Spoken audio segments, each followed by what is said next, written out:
You probably already know there's a new Switch Lite coming, and aside from its new, totally handheld design, the biggest draw might be its better battery life, which makes total sense. The last thing you want to do while you're a few hours into a Fire Emblem campaign is to hunt around for your USB-C charger.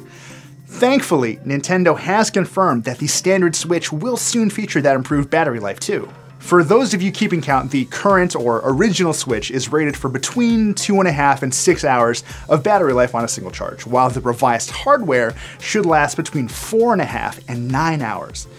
Obviously, these figures really depend on what kind of game you're playing in that moment, but Nintendo has given us a sense of what to expect with one of its most popular titles.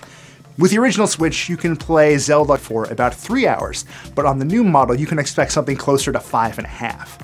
So far, Nintendo hasn't said outright where this increase in battery life comes from, but it's a safe bet to assume it's because of a new processor the company has adopted. Last week, FCC filings submitted by Nintendo broke cover, confirming that the company planned to swap out the processor chipset and memory in the original Switch for some new components.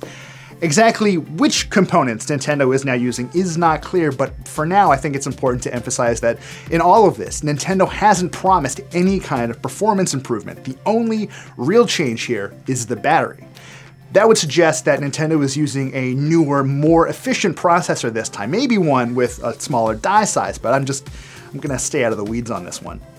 For now at least, there's no word on when you'll be able to pick up one of these updated Switches in the United States, but Nintendo's own Japanese Switch site confirms that they'll go on sale in the company's home country next month.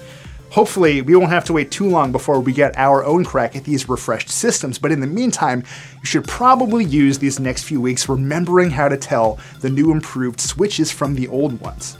If you get the chance, if you're in a store somewhere, check the serial number on the box to make sure it starts with the letters XKW. That means you've just struck battery gold. As always, thank you so much for watching Engadget today. We really appreciate the support, and we would frankly love it if you subscribe to Engadget right here or anywhere else we happen to be.